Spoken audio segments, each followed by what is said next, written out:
Yesterday we were talking about the Routh-Hurwitz criteria. This is the Routh-Hurwitz criteria. ठीक है. So it's used to define the stability of the system using the characteristic of the transfer function. So the method yields stability information without the need to solve the closed loop system poles. तो कल भी मैंने आपको बताया था by this we can find the stability. Just so by using the Routh-Hurwitz criteria, we can find the stability of the system without needing to draw the poles on a S-plane. So we can find the stability by drawing the poles on the S-plane also. If the all the poles are in the left hand side, then the system is stable. If any pole lies in the right hand side of the S-plane, then it is unstable. So we can find the stability by that method also, but using the Routh-Hurwitz criteria, we need not to draw the poles. And for higher order system, it is very difficult to draw the poles, find the poles actually. आपको उस poles के fraction करना, then वो poles को find करना, so that is a big task in higher order system. So to ease that, we use uh, your Routh-Hurwitz criteria. So what is this criteria? How we are going to use this? Let's see by an example. So this is all theory which we discussed yesterday only.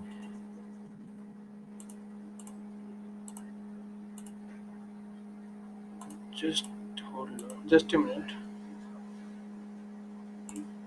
So this is all theory which we already discussed yesterday about this Routh-Hurwitz criteria. Now let's come to the what is the Routh-Hurwitz criteria. So let us consider a transfer function. So the characteristic of transfer function is used to draw the Routh array of the system. The characteristic equation is if a system transfer function is given by, let's say Ts is the transfer function, is given by your gs upon 1 plus gshs, where your gs is the forward path gain for a closed loop system and hs is the feedback path. एक system है, let me draw the system also. This is your system, it is your gs, it is your g, this your h feedback.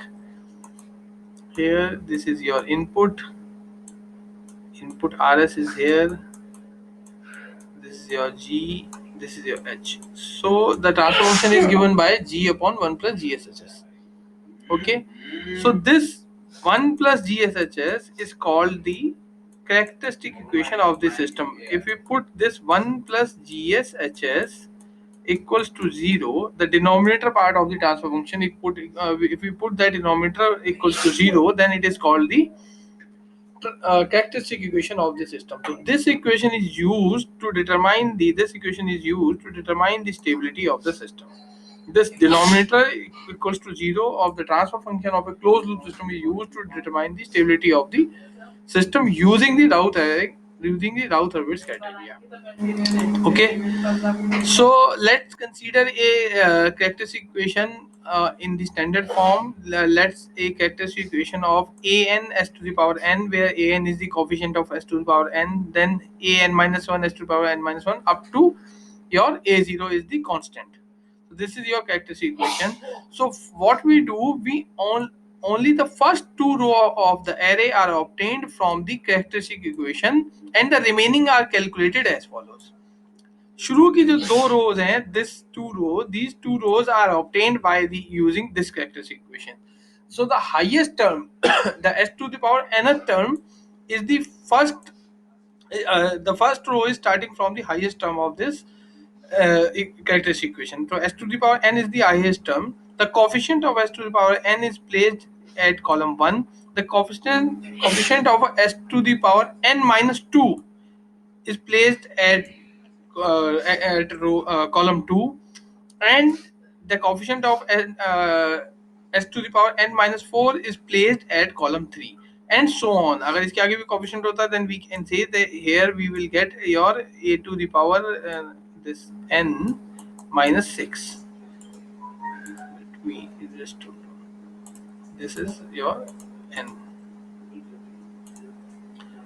It will be your n minus 6, n minus 6. And in second row it starts from the coefficient of s to the power n minus 1. So if I say that a equation is like this, 6 s to the power 6 plus your 4 s to the power 5 plus 3 s to the power 4 plus 2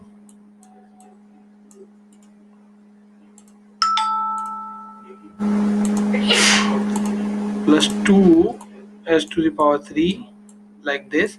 Then the highest term is s to the power 6. So we start the first column from s to the power 6. The s to the power 6 coefficient is comes here. So 6 come here. Then after that in second column s to the power 6 minus 2 यानी 4 का coefficient यहाँ आएगा. Then यहाँ पे s to the power 2 का coefficient आएगा. Then यहाँ पे s to the power 0 का coefficient आएगा.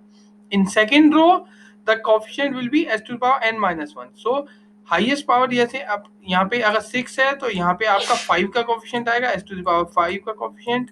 अगर देन उसके बाद s to the power n minus 3 यानी 5 माइनस 3 यानी s टू द पावर 3 का coefficient, then s to the power 1 का coefficient. So the summary is you will have the coefficient of s to the power nth term and minus 2 so on. nth term का coefficient then minus nth term minus 2, nth term minus 4, nth term minus 6 इस तरह से. Then second row में s to the power highest power minus 1 जो भी highest power n minus 1, then n minus 3, then n minus 5 इस तरह से coefficient आएंगे. Then these next coefficient up to s to the power 0, यहाँ तक कि ये सारे आपको रोज निकालनी होंगी. This b1 b2 b3 c1 c2 c3 we have to find it. ये कैसे निकालते हैं? For this these coefficients are this a n minus 1 into a n minus 2, then diagonally इन दोनों की multiply this into this a n minus 1. यहाँ पे देखो आप a n minus 1 a n into a n minus 2 minus a n n minus 3 इसकी multiply then इसकी multiply. तो diagonally multiply करेंगे देन उनको सब्ट्रैक्ट कर देंगे divide by this particular thing a n minus 1. ऐसी जब नेक्स्ट आप निकालोगे b2, ये b1 के लिए है, जब b2 आप निकालोगे तो अगेन आपका this a n minus 1, let me clear all this. जब b2 आप निकालेंगे तो b2 के लिए आपका होगा this into this minus this into this, ये माइनस होगा यहाँ पे, minus this into this divide by a n minus 3. ठीक है, इसी तरह से सो ऑन. अगेन जब आप c1 निकालोगे, जब नेक्स्ट रो स्टार्ट करोगे, नेक्स्ट रो में भी इसी तरह से करना है. अब क्या होगा, अब मल्टीप्लाई होगी ऊपर वाली जस्ट 2 रोज की, above 2 rows, यानी this into this minus this into this minus b2 into a minus a n minus 1 divide by b1. ठीक है, ये c1 की वैल्यू. c2 की वैल्यू निकालने के लिए अगेन आपका नेक्स्ट रो आएगी. पहले हमने इसकी मल्टीप्लाई करी, अब इसकी a this b1 into for c2 b again this diagonal and this diagonal divide by your b1 again. ठीक है, डिवाइड बाय b1 अगेन. तो इस तरह से हम आगे चलते रहेंगे. तो multiplies of diagonal and subtraction of that divide by the that particular column which above which we are finding the value. ठीक है, एक बार इसका एक एग्जांपल देखते हैं. Let us consider a characteristic equation. एक कैरेक्टरिस्टिक इक्वेशन हमें दी है s to the power 4 2s cube plus 3s square plus 4s plus 5 equals to 0. to develop the Routh array and determine the stability. अभी हमने stability नहीं बताया कि उस array से स्टेबिलिटी कैसे निकालनी है. अभी तो हमने खाली राउथ एरे कैसे डेवलप करना है वो देखा पिछले उसमें. To develop the Routh array and determine the stability of the system, let us draw first two row. अब आप यहाँ पे देखो हाईएस्ट पावर 4 है, तो s to the power 4 से स्टार्ट होगा मेरा. my highest power is my array starts from the highest power s to the power 4 then 3 then 2, ध्यान से देखें आप इस चीज को, then s to the power 1 यानी s और s टू द पावर 0। ठीक है, यहाँ तक हम जाएंगे हाईएस्ट पावर से लेकर s टू पावर 0 तक। फर्स्ट 2 रो जो होंगी वो हम यहीं इस इक्वेशन से लेंगे। s टू पावर 4 का coefficient is 1, then s to the power 2 का coefficient is 3, then s to the एक एक छोड़ के 4 का कोएफिशिएंट, देन दिस कोएफिशिएंट एक छोड़ के s टू पावर 0 कोएफिशिएंट 5। नीचे वाली रो में s टू पावर 3 से शुरू हुए 3 का कोएफिशिएंट, देन उसके बाद एक छोड़ के 1 का कोएफिशिएंट, देन उसके बाद कुछ है नहीं है तो we put 0। Now these 3 rows s to power 2, 1 and 5 ये हमें निकालनी है, तीनों ये तीनों हमें निकालनी है। We have to find these 3 rows. ठीक है, तो इसको निकालने के लिए अगेन दिस इज डायगोनल की मल्टीप्लाई 2 into 3 6 माइनस 4 into 1 4 ही हो गया, 6 minus it will be 6 minus 4 divide by, इस कॉलम के लिए हम निकाल रहे हैं तो इसके जस्ट ऊपर ये डिवाइड बाय 2। अगेन इसके नेक्स्ट यहाँ के लिए वैल्यू निकालेंगे 2 into दिस, ये 5 है ना, 2 into this 5, this column into this minus this, तो 5 for this column 5 my sorry it will be 10,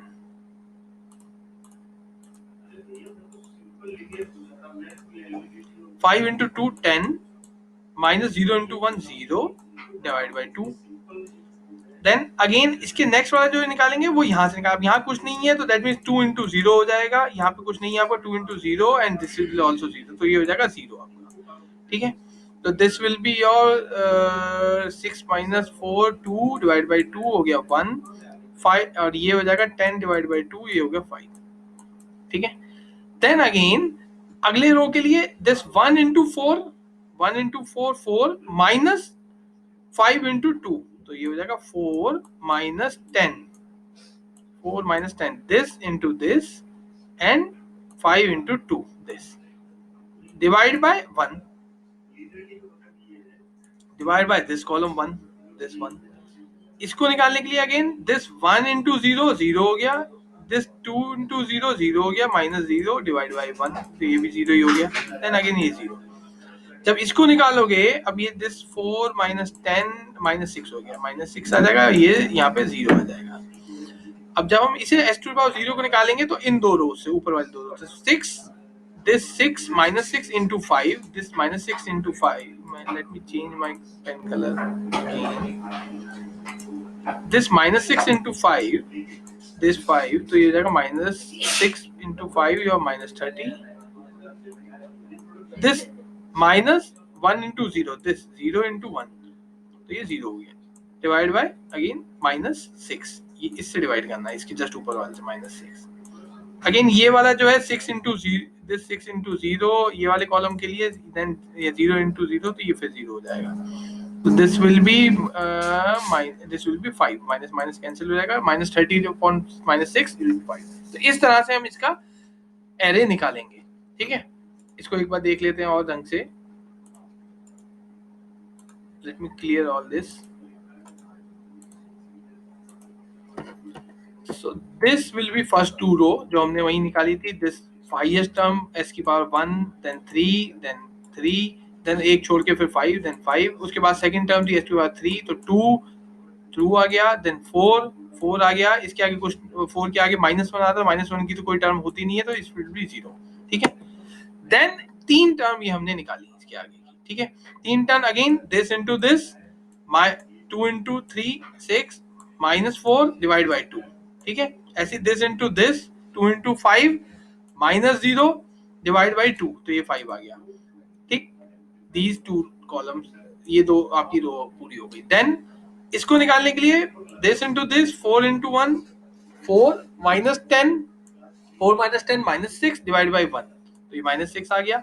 again ये निकालने के लिए यहाँ पे निकालना है तो 1 into 0 तो ये 0 हो जाएगा, इधर भी 0 है तो यहाँ पे ये 0 हो गया, कुछ है ही नहीं यहाँ पे। ठीक है, इस कॉलम को निकालने के लिए अगेन 6 into 5 -0 into 1 तो 6 into 5 हो गया -30 डिवाइड बाय -6, तो ये 5 आ जाएगा अगेन वहां पे। So this will be your राउथ array, this is your Raoult array. This is how you find your Raoult array using these formulas and these equation, this characteristic equation, ठीक है। तो ये example है एक उसका। नाउ द स्टेबिलिटी पार्ट, ये राउथ array निकालिए stability part. Stability will be determined by using the first column of the राउथ array, this column. अगर इस कॉलम में आपके सारे नंबर सेम साइन के हैं, ध्यान सुने, if you are having all the number in the first column of Routh array of same sign, then it is stable system. अगर ये सारे पॉजिटिव हैं या सारे नेगेटिव हैं, then the system is stable. अगर इसमें सारे एक साइन के नहीं है, that means the system is unstable.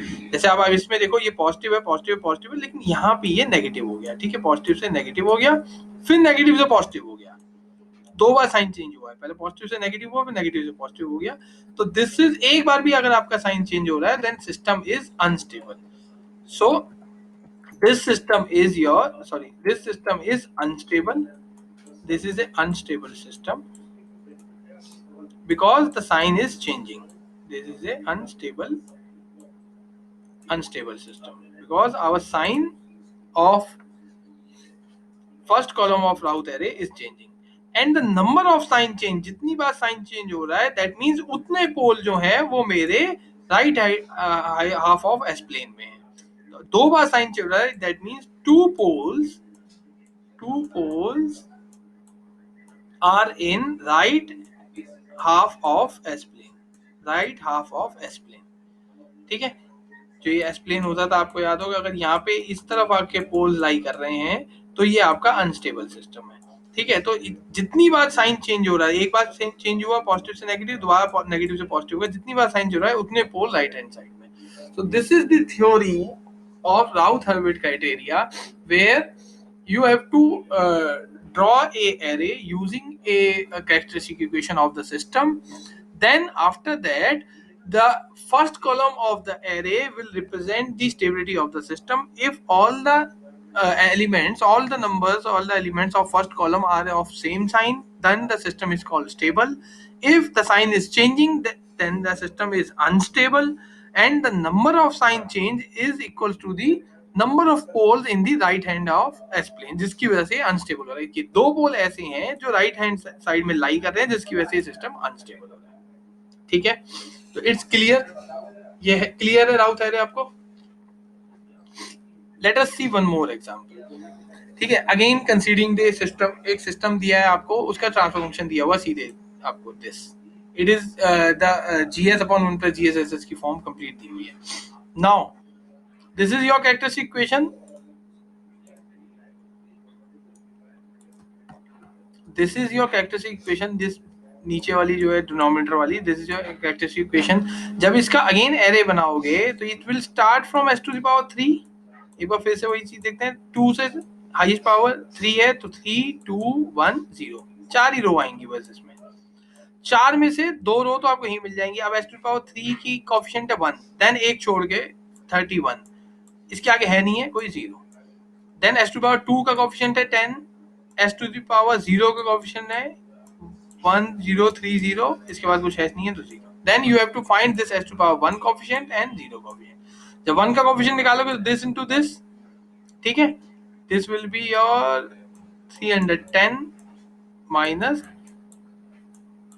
1030 divide by 10, this into this minus this into this, ठीक है। इसके लिए डिवाइड बाय 10, अगेन इससे अगले कॉलम के लिए 10 इंटू 0, देन 0 इंटू 1, तो ये 0 ही हो जाएगा। इस S0 के लिए this into this and this into this, ठीक है। तो जब इसकी मल्टीप्लाई करोगे it will come this into this minus ये 0 हो जाएगा, डिवाइड बाय ये दिस कंप्लीट वैल्यू, तो ये 1030 ही आ जाएगा यहाँ पे, ठीक है। तो this is how you draw the राउथ array of the system, ठीक है। एक इसको फिर yes yes just a minute, let's see it in a just in a pictorial form also. ये मैंने यहाँ solve, let's see it in a pictorial form also, it's solve here। Again यही same वही चीज है जो अभी ड्रॉ करी हमने खुद से। S3 का coefficient 1, then 31, then 0, then s to the power 2 का कोएफिशिएंट आपका 1, नहीं नॉट 1, 10, देन 1030, देन 0, ठीक है। तो देन ये 72 निकल के आया था हमारा -72, दिस 0 एंड दिस 0, ये 10, ये एक्चुअली इन्होंने 10 से डिवाइड कर लिया पूरे कॉलम को। पूरे कॉलम अगर 10 से डिवाइड हो रहा है, यू कैन डिवाइड इट और नॉट, ठीक है। तो ये हमारा 1030 निकल के आया, ठीक है। देन ये 0, देन ये 0, तो ये हमारा राउथ एरे ड्रॉ हो गया। This is our Routh array. तो अब हम इसका अगेन फर्स्ट कॉलम कंपेयर करेंगे। तो हम इसे 10 ही लेके चलते हैं और इसे 1030 ही लेके चलते हैं, ठीक है। तो in this case this this first column is to be compared. इसमें कोई साइन चेंज है? हाँ, एक बार है, देखो 10 से ये साइन चेंज हो रहा है, देन यहाँ पे दोबारा साइन चेंज हो रहा है। तो again this system is unstable and two poles are lying in the right hand side of the S plane, ठीक है। इस तरह से ड्रॉ करना है आपको। वन मोर एग्जांपल, एक सिस्टम दिया है, इसकी स्टेबिलिटी निकालनी है। द राउथ एरे इसका बनाया, Routh array again s to power 3 से शुरू होगा, s पावर 3 का coefficient 1, then s to power 1 का कोएफिशिएंट 2, s अगला हमारी जो रो होगी, शुरू की दो जो बनानी है, जो s टू पावर 2 का coefficient 1 and s to power 0 का कोएफिशिएंट 24। s टू पावर 1 और 0 के कोएफिशिएंट निकालने हैं, तो दिस 2, इन दोनों की मल्टीप्लाई 1 into 2 माइनस -24 into 1, तो ये -22 हो जाएगा, डिवाइड बाई दिस 1 है, तो 1 तो -22 ही रहेगा। ये 0 हो जाएगा क्योंकि यहाँ पे कुछ नहीं है, ठीक। देन s टू पावर 0 के कोएफिशिएंट निकालने के लिए इन दो कॉलम्स का यूज करेंगे, दीज टू कॉलम्स। तो -22 into 24 -0 डिवाइड बाई -22, तो -22 से -22 कैंसिल हो जाएगा, 24 आ जाएगा, तो यहाँ पे हमारा 24 आ गया। अगेन ये सिस्टम में आपके साइन चेंज हो रहा है, तो this system is unstable and दो बार साइन चेंज हो रहा है, so two poles are lying in the right hand side of S plane, ठीक है। So because two sign changes appears in the first column, we find that two poles of characteristic equation lies in the right hand side of the S plane, hence the system is unstable। तो right hand side में है, इस वजह से system unstable है, ठीक है ना। ठीक है, ये हो जाएंगे इस तरह के question.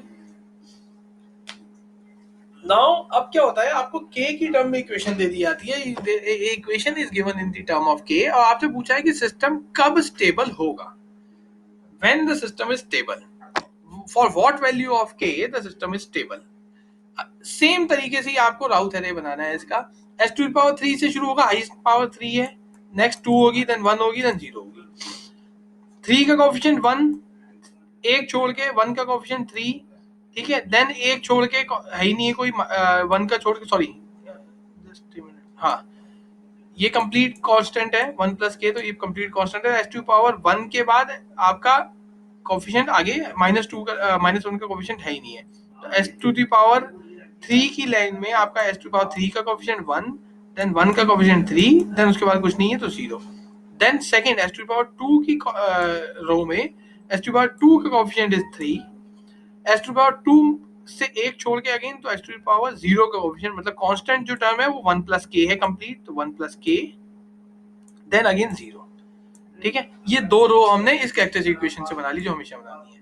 Now you have to find second third row, s to power 1 की रो। इसके लिए 3 into 3 minus this 1 plus k into 1, तो 3 into 3 9 minus 1 plus k, minus 1 plus k divide by 3, ठीक है। तो इसे सॉल्व कर लेंगे, इट विल बी 8, एक माइनस हो जाएगा, 8 माइनस के डिवाइड बाई 3, ठीक है। And this again 0।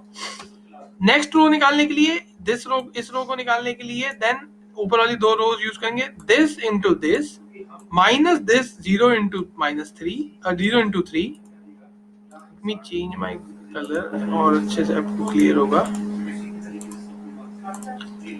नाउ हम ये वाली रो निकाल रहे हैं, ये कैसे निकली, so this mine into this -8k upon 3 into 1 plus k, minus 0 into 3 तो 0 हो जाएगा, and divide by this -8k by 3।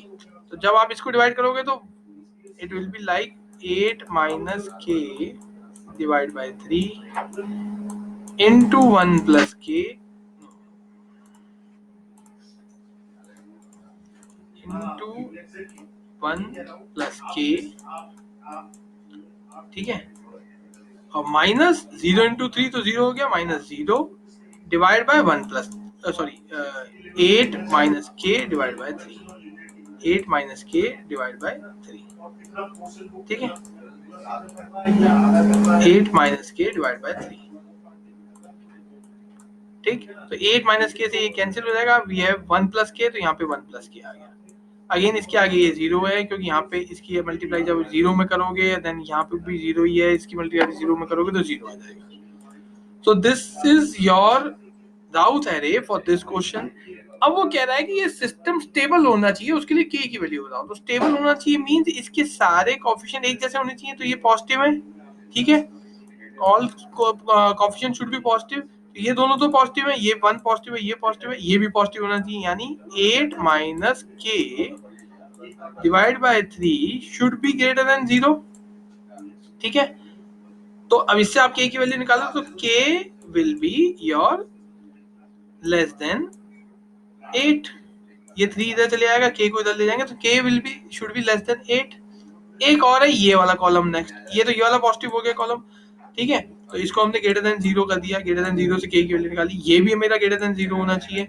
So 1 plus k should be greater than 0, और I can say k should be greater than -1, ठीक है। तो k की value 8 से छोटी होनी चाहिए और 1 से बड़ी होनी चाहिए, तो k should be in range of -1 to 8। तो अगर k की वैल्यू मेरी इस रेंज में है then the system is called stable, then the system is called stable. एक दो लाइन मैंने लिखी है, for the system stability it is necessary that the condition 8 minus k greater than 0, वही जो हमने निकाली, एंड 1 प्लस के भी greater than 0 must satisfy, hence the range of values of parameter light between -1 to 8। तो इसकी वैल्यूज आपकी -1 से k की वैल्यू 8 के बीच में होनी चाहिए, जिससे आपके क्या होगा, सारे कोएफिशिएंट पॉजिटिव हो जाएंगे और सिस्टम जो है स्टेबल हो जाएगा। तो this is the condition of stability for this particular question. तो दो तरह से क्वेश्चन आता है, या तो आपको स्टेबिलिटी बतानी है कि स्टेबिलिटी है या नहीं है, या फिर आपको k की टर्म में कोई वैल्यू दे, कांस्टेंट दे दिया, आपको k की वैल्यू बतानी है जिसके लिए सिस्टम स्टेबल होगा, जिस पर्टिकुलर k की वैल्यू के लिए सिस्टम स्टेबल होगा। So these are the two type of questions by which you should find the stability of the closed loop system. ठीक है, इट्स क्लियर, ठीक है ना। एक बार देखो, इट्स नॉट कि आपको एकदम से समझ में आ जाएगा, इस पूरे पीपीटी को, पूरे वीडियो को आपको देखना पड़ेगा, मैं अपलोड कर ही देता हूँ आपको 2-3 बार। ये जो this is the major thing to remember, ये दिस कि ये आपको B1 B2 B3 और C1 C2 C3 की वैल्यू कैसे निकालनी है। अगर आपको ये एरे बनाना आता है देन तो you have to compare all, और ये एरो भी कोई it's not a very big deal, कि आपको अगर एक बार इस चीज को समझ लोगे कि कैसे डायगोनली मल्टीप्लाई करना है, किससे डिवाइड करना है, then you can find the array also, ठीक है। तो एक बार इसको दोबारा से देख लो, पीपीटी को भी दोबारा से देख लेना, ठीक है। देन वी विल डिस्कस, दो केसेस और होते हैं इसके, स्पेशल केसेस होते हैं जिसमें रो जीरो हो जाती हैं, और कुछ क्वेश्चंस और डिस्कस करेंगे इसके हम, ठीक है, नेक्स्ट उसमें, ठीक है।